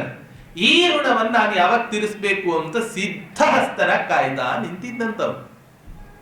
ಸರಿಯಾಗಿ ಈ ಸಮಯ ಅಂತ ಹೇಳಿ ಬದ್ರಿನಾರಾಯಣ ಅವಳಿಗೆ ಅಕ್ಷಯಾಂಬರವನ್ನು ಕೊಟ್ಟ ಅಂತ ಈ ಕಥೆ. ಹಾಗಾಗಿ ದೇವರಿಗೆ ಅರ್ಪಣೆ ಮಾಡಿದ್ದು ವ್ಯರ್ಥ ಅನ್ನೋ ಭಾವನೆ ನಮ್ಮ ಮನಸ್ಸಿನಲ್ಲಿ ಇದ್ರೆ ಈ ಕ್ಷಣದಿಂದ ಅದನ್ನು ತೆಗೆದು ಹಾಕಬೇಕು ಅನ್ನೋ ಸೂಚನೆ.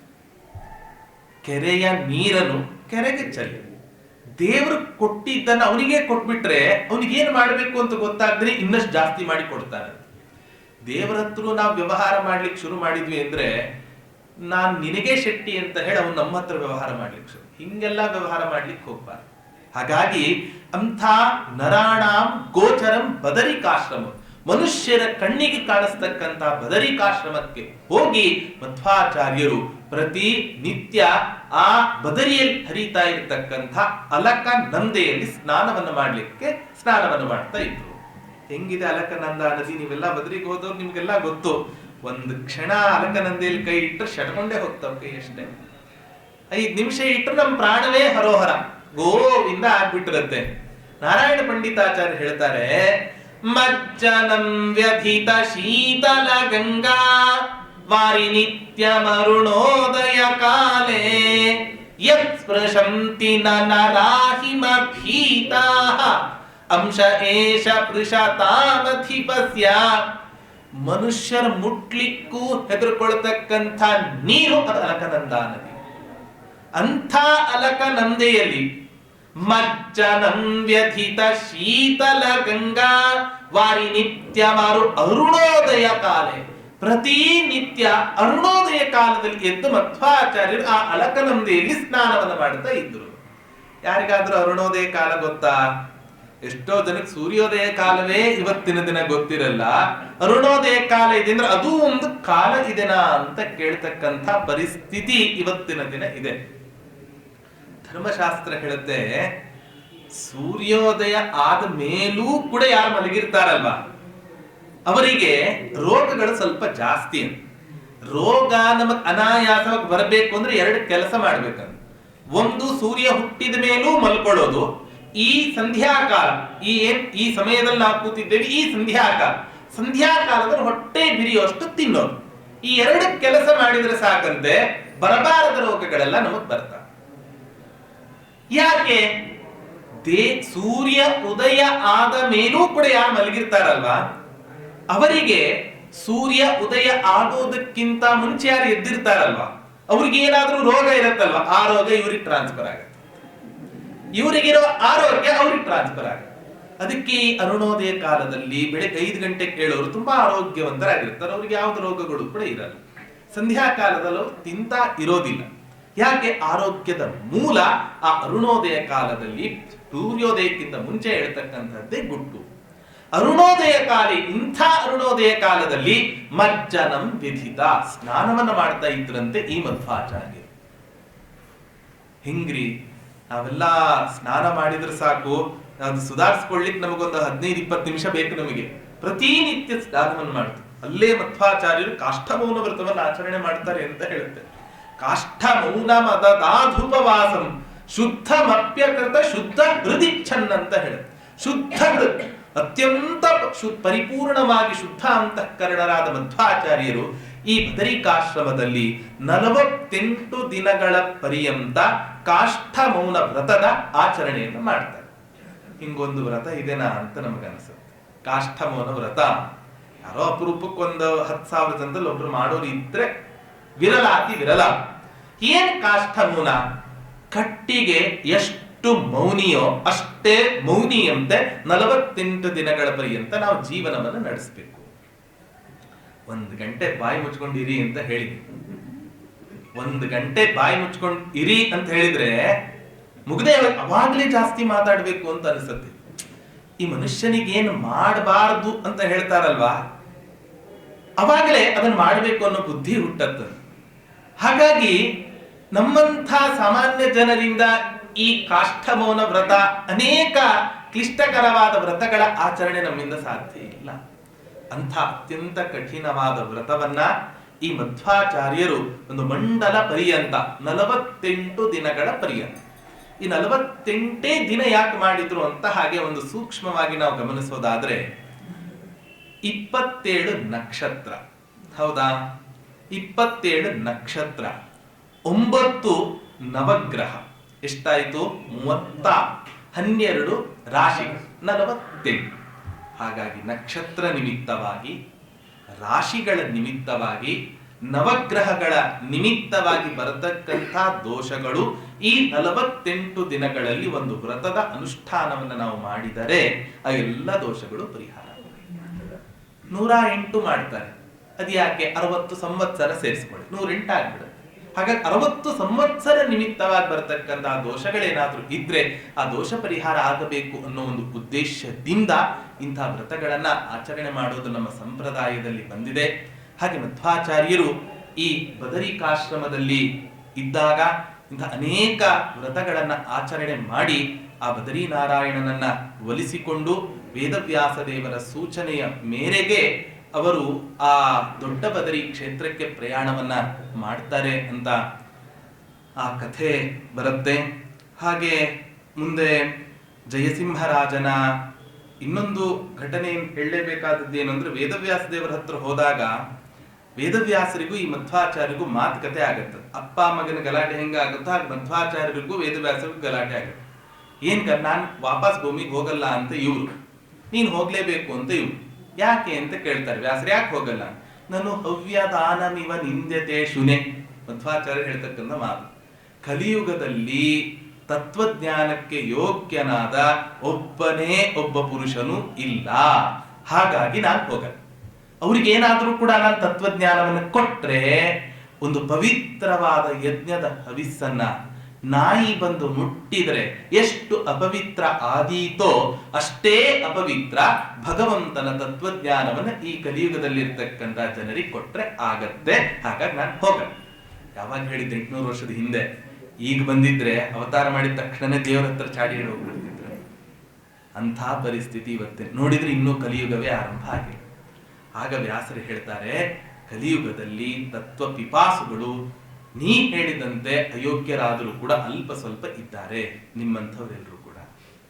ಹಾಗಾಗಿ ಹೋಗಿ ಅವರನ್ನು ಉದ್ಧಾರ ಮಾಡಬೇಕು ಅನ್ನುವಂತಹ ಆದೇಶದ ಮೇರೆಗೆ ಪಾಮರರ ತತ್ವ ಜಿಜ್ಞಾಸುಗಳ ಮೋಕ್ಷಕ್ಕೆ ಯೋಗ್ಯರಾಗಿರ್ತಕ್ಕಂಥ ಯಾವ ಜಿಜ್ಞಾಸುಗಳಿದ್ದಾರೆ ಅವರ ಉದ್ಧಾರಕ್ಕೋಸ್ಕರವೇ ಮಧ್ವಾಚಾರ್ಯರು ಮತ್ತೆ ಪುನಃ ವಾಪಸ್ ಬದರಿಕಾಶ್ರಮದಿಂದ ದೊಡ್ಡ ಬದರಿ ಕ್ಷೇತ್ರದಿಂದ ಈ ಭೂಮಿಗೆ ಬಂದು ನಂತರ ಉಡುಪಿಯ ಕೃಷ್ಣನ ಪ್ರತಿಷ್ಠೆಯನ್ನ ಮಾಡ್ತಾರೆ. ಹಾಗೆ ಅನೇಕ ಸಂಚಾರವನ್ನ ಮಾಡ್ತಾ 10ನೇ ಸರ್ಗದಲ್ಲಿ ಉಡುಪಿಯ ಕೃಷ್ಣನ ಪ್ರತಿಷ್ಠೆಯ ಕಥೆಯನ್ನು ನಿಮಗೆಲ್ಲರಿಗೂ ಕೂಡ ಗೊತ್ತಿದ್ದೇ ಇದೆ. ಹಾಗೆ ಕುರುಕ್ಷೇತ್ರಕ್ಕೆ ಹೋಗಿ ಸತ್ಯತೀರ್ಥರಿಗೆ ತಮ್ಮ ಆ ಹಿಂದಿನ ಅವತಾರದಲ್ಲಿ ಮಾಡಿದ ಅಮಾನುಷವಾದ ವ್ಯಕ್ತಿತ್ವವನ್ನು ಪರಿಚಯ ಮಾಡ್ತಾರೆ. ಹೀಗೆ ಒಂದೊಂದು ಸರ್ಗದಲ್ಲಿಯೂ ಕೂಡ ಮಧ್ವಾಚಾರ್ಯರು ಸಂದರ್ಶಿಸಿದ ಅನೇಕ ಕ್ಷೇತ್ರಗಳ ಉಲ್ಲೇಖವನ್ನ ನಾರಾಯಣ ಪಂಡಿತಾಚಾರ್ಯರು ಅದನ್ನ ತಮ್ಮ ಗ್ರಂಥದಲ್ಲಿ ಸೆರೆ ಹಿಡಿದಿದ್ದಾರೆ. ನನ್ನ ಬುದ್ಧಿಗೆ ಎಷ್ಟು ತೋಚಿದೇನೋ ಅದನ್ನ ಗುರುಗಳ ಅನುಗ್ರಹದಿಂದ ನಾನು ಹೇಳಲಿಕ್ಕೆ ಪ್ರಯತ್ನ ಪಟ್ಟಿದ್ದೇನೆ ಅಂತ ಹೇಳ್ತಾ ನನ್ನ ಮಾತನ್ನ ಮುಗಿಸ್ತಾ ಇದ್ದೇನೆ. ಶ್ರೀಕೃಷ್ಣ ಸ್ವಾಧ್ಯಾಯ ಶುಶ್ರೂಷಾ ಕೃಷ್ಣ ಪೂಜಾರತ ಮುನಿ ವಿಶ್ವೇಶಮಿಷ್ಟದ ಮಂದೇ ಪರಿವಿರಾಟ್ ಚಕ್ರವರ್ತಿನಂ. ಆಚಾರ್ಯರು ನಮ್ಗೆ ಸ್ವಾಗತ ಮಾಡ್ಲಿಕ್ಕೆ ಆಗಲಿಲ್ಲ, ಯಾಕಂದ್ರೆ ಅವ್ರು ಪಂಕ್ಚುವಲ್ ಆಗಿ 5 ಗಂಟೆ ಬಂದು ಶುರು ಮಾಡಿಬಿಟ್ರು. ಹಾಗಾಗಿ ಒಂದನೇ ಏನಾದರೂ ಮಾಡೋಣ ಅಂತ ಬಂದು ಆಚಾರ್ಯರು ತಮ್ಮ ಬಿಡುವಿಲ್ಲದ ಕಾರ್ಯಕ್ರಮ ಸಂಜಯನಗರಕ್ಕೆ ಉಪನ್ಯಾಸ ಹೋಗಬೇಕಾದ ಅನಿವಾರ್ಯತೆಯಿಂದ 5 ಗಂಟೆಗೆ ಶುರು ಮಾಡಿ 5:50ಕ್ಕೆ ಮುಗಿಸ್ತೀನಿ ಅಂತ ಹೇಳಿದರು. ಹಾಗಾಗಿ ಅವರು ಇವತ್ತು 10 ನಿಮಿಷ ಬೇಗ ಮುಗಿಸಿದ್ದಾರೆ. ಅವರ ಪರಿಚಯ ನಿಮಗೇನು ಬೇಕಾಗಿಲ್ಲ. ಅವರು ಸತ್ಯಾತ್ಮತೀರ್ಥ ಶ್ರೀಪಾದಂಗಳವರ ಬಳಿ ಸಂಪೂರ್ಣ ನ್ಯಾಯಸದಾ ಪರೀಕ್ಷೆಯನ್ನು ಕೊಟ್ಟು ಅಪ್ರತಿಮ ವಿದ್ವಾಂಸರು ಅನ್ನುವಂತಹ ಒಂದು ಅವರಿಂದ ಬಿರುದನ್ನು ಪಡೆದಿದ್ದಾರೆ ಅಂತಂದರೆ ಅದಕ್ಕೆ ಯಾವುದೇ ರೀತಿಯಾದ ಇನ್ನೊಂದು ಮಾತು ಬೇಕಾಗಿಲ್ಲ. ಅಂತಹ ನಿರಂತರ ಪಾಠ ಪ್ರವಚನದಲ್ಲಿ ಅನೇಕ ಶಿಷ್ಯ ಸಂಪತ್ತನ್ನು ಪಡೆದಿರತಕ್ಕಂಥ ಆಚಾರ್ಯರು ಪೂರ್ಣಪ್ರಜ್ಞೆ ಸಂಶೋಧನಾ ಟ್ರಸ್ಟ್ಗೆ ಬಂದು ಆಚಾರ್ಯ ಎಲ್ಲೆಲ್ಲಿ ತೀರ್ಥಕ್ಷೇತ್ರಗಳ ಆಚಾರ್ಯ ತೀರ್ಥೀಕುರುವಂತಿ ತೀರ್ಥಾನಿ, ಆಚಾರ್ಯ ತೀರ್ಥಕ್ಷೇತ್ರಕ್ಕೆ ಹೋಗೋ ತೀರ್ಥಗಳಿಗೆ ಇನ್ನೂ ಪ್ರಾಬಲ್ಯ ಬರಲಿ ಅಂತ ಅಪರೂಪದ ಅನೇಕ ವಿಷಯಗಳನ್ನು ತಿಳಿಸಿ ಖಂಡಿತವಾಗಿಯೂ ಎಲ್ಲರಿಗೂ ಕೂಡ ಮನಮುಟ್ಟುವ ಹಾಗೆ ಮಾತಾಡಿರ್ತಾರೆ ಎನ್ನುವಂತಹ ಮುಖಭಾವವನ್ನು ನೋಡಿದಾಗಲೇ ಅರಿತುಕೊಳ್ಳುವಂತೂ ನಮ್ಗೆ ಗೊತ್ತಾಗ್ತಾ ಇದೆ. ಅಂತಹ ಆಚಾರ್ಯರಿಗೆ ನಮಸ್ಕಾರಗಳನ್ನು ಸಲ್ಲಿಸ್ತಾ ಈ ಪ್ರವಚನ ಕಾರ್ಯಕ್ರಮ ಮುಗಿಸಿ ಶ್ರೀಕೃಷ್ಣ.